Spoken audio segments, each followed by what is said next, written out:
हरे Krishna. Subscribe करिए हमारे जगन्नाथ भक्ति वृक्ष चैनल को। हरे कृष्णा कृष्णा कृष्णा हरे हरे हरे राम राम राम हरे हरे।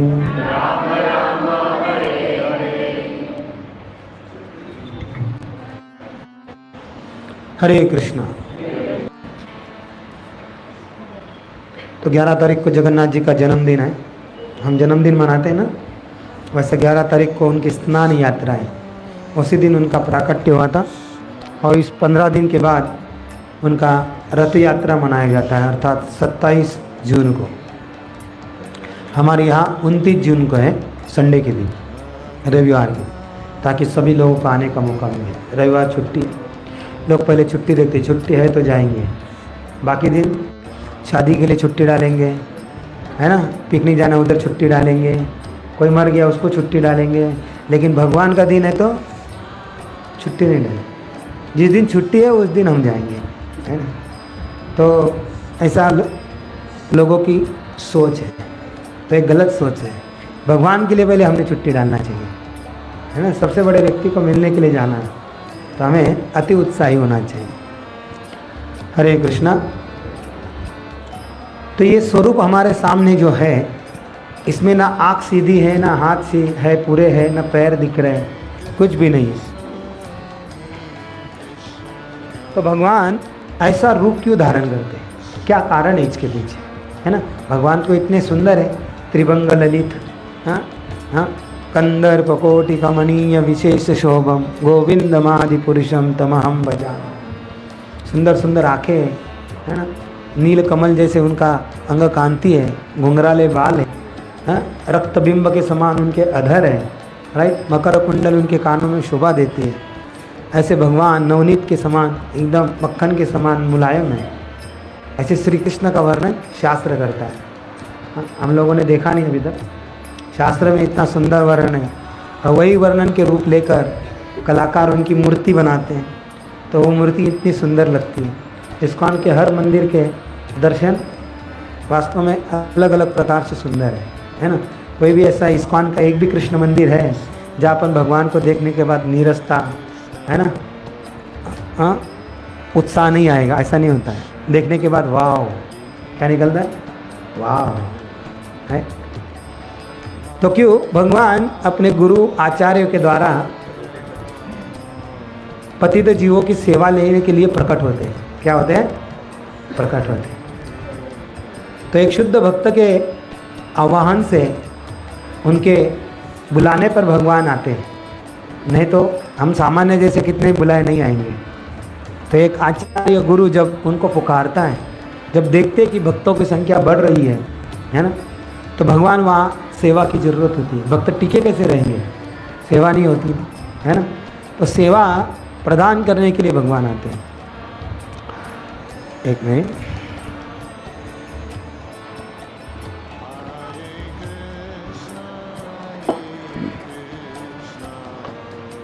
भगवान को सर्व कारण कारणम कहा जाता है। ईश्वरा परम कृष्ण सच्चिदानंद विग्रह अनादिरादि गोविंद सर्व कारणम करा। ये संसार में जो भी घटित होता है उसके पीछे कारण भगवान है। तो इस रूप के प्रकट के पीछे भी भगवान का एक कारण है, तो उस कारण को हम जानेंगे। तो कृष्ण,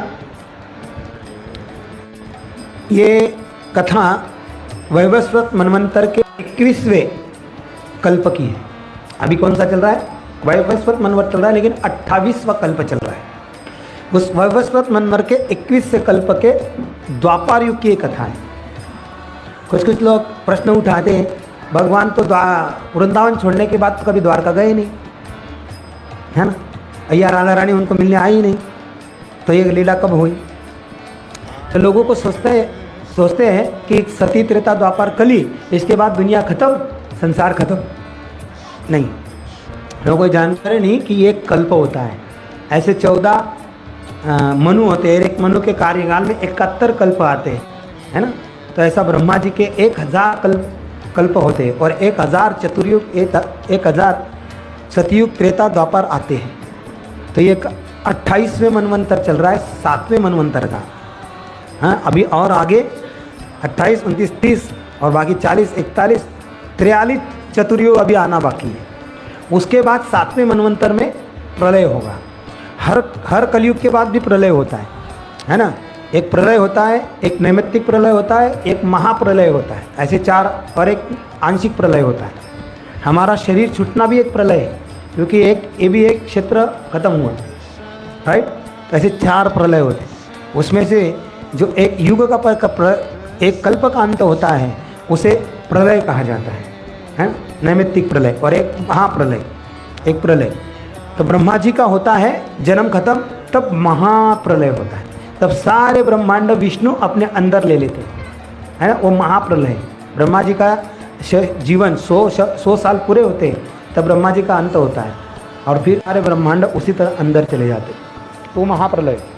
लेकिन ये प्रलय तो 21वें कल्प में, द्वापर युग में, कृष्ण बलराम जब द्वारका आते हैं और द्वारका में ही अपना वास करते हैं 100 साल, तब एक बार रुक्मिणी माता भी, वसुदेव की 10 पत्नियों में एक पत्नी है, वसुदेव की 10 पत्नियां थी, उसमें एक ये रोहिणी भी है, और देवकी भी है वसुदेव की, और 8 रानियाँ और है। तो देवकी और रोहिणी वही रह रही थी, लेकिन वृंदावन में कृष्ण बलराम के साथ सारा बचपन रोहिणी ने देखा था।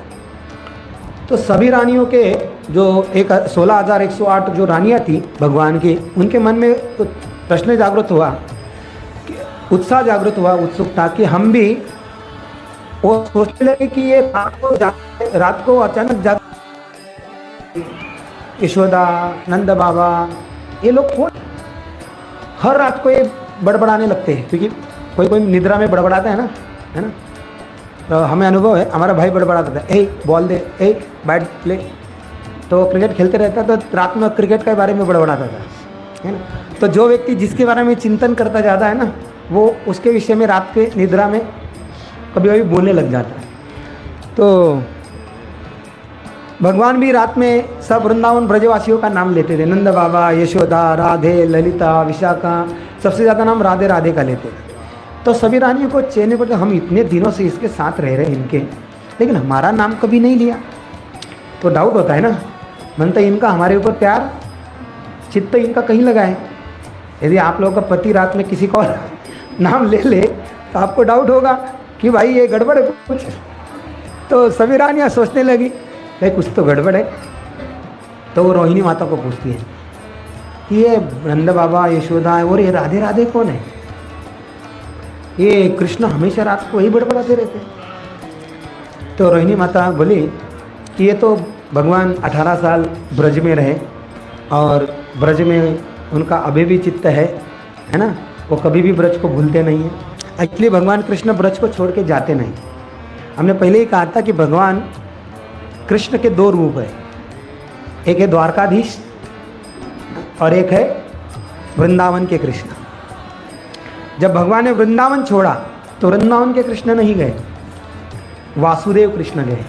एक वसुदेव के घर में कृष्ण प्रकट हुए जेल में, और एक नंद बाबा के घर में भी कृष्ण प्रकट हुए थे, है ना। वो तो इटर्नल माता पिता कृष्ण के नंद बाबा यशोदा है।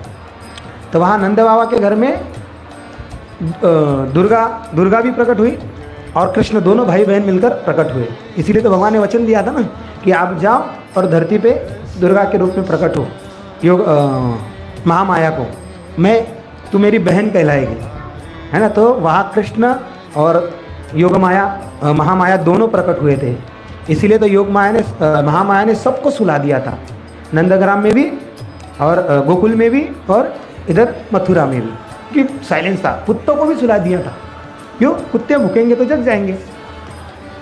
इसलिए वहाँ कोई, फक्त 2 लोग इधर जाके थे और उधर तो कोई नहीं जगा था, गोकुल में सब सोए थे।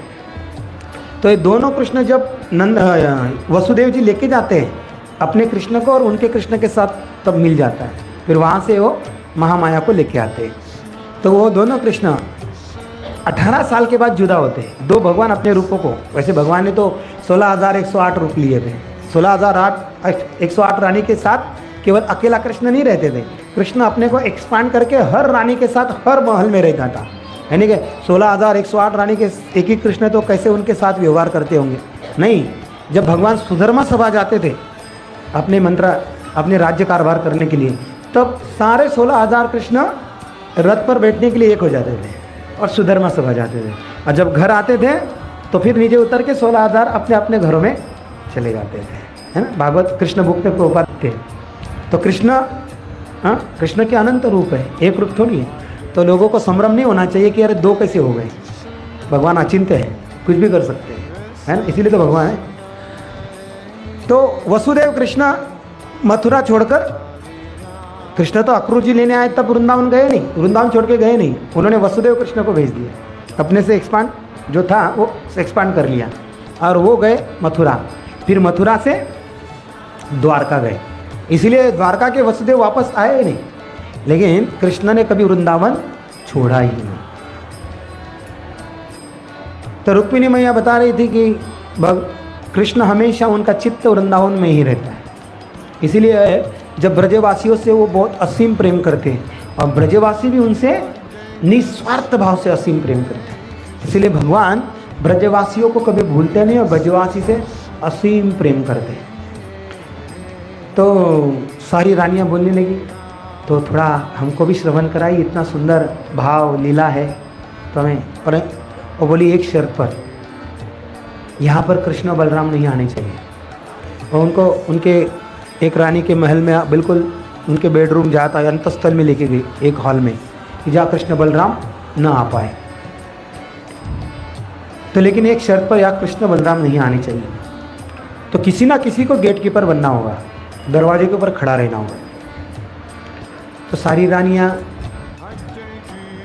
सुभद्रा को बोलने लगी, अरे तू तो बचपन में उनके साथ खेली है, सब कुछ देखा है, हाँ हम तुमको अच्छे गहने देंगे, बढ़िया बढ़िया साड़ी देंगे, ऐसा लालच दिखाने लगे। बोले तुम जाओ वहाँ खड़ी रहो।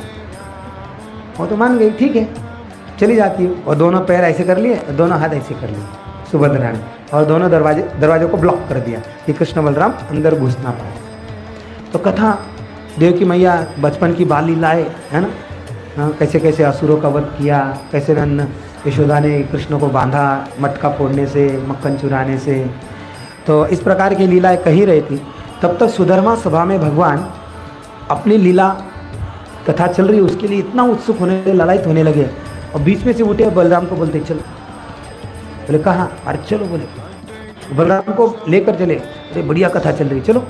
ये राजपाट तो चलता ही रहेगा, है ना। ऑफिस में किसको इंटरेस्ट आता है? आता है क्या? ज़बरदस्ती काम करना पड़ता है न चाहते हुए है। लेकिन पिक्चर के टाके में 3 घंटा जाने बोलो तो तुरंत तैयार, है ना। तो स्टोरी सुनने को सबको अच्छा लगता है। तो भगवान भी बोले छोड़ो, चलो मेरे साथ। तो बलराम जी को लेके फटाफट वो जहाँ कथा चल रही थी वहाँ आ गई उस महल में। और देखते सुभद्रा दोनों हाथ फैला के कथा सुन रही है। तो वो जैसे ही पास आए, वो लोग भी एक तरफ से बलराम, एक तरफ से सुभद्रा के बीच में, हाँ, उनको ढक लिया सुभद्रा को। इसलिए दोनों हाथ सुभद्रा के नहीं है, देखा है। तो दोनों हाथ ढक लिया, उनको बीच में, दोनों आजू बाजू करके सुभद्रा को बीच में लेके खड़े हो गए। और वो भी सुनने लगे और इतना भाव विभोर हो गए अपनी कथा सुन के। उस भाव को कहते हैं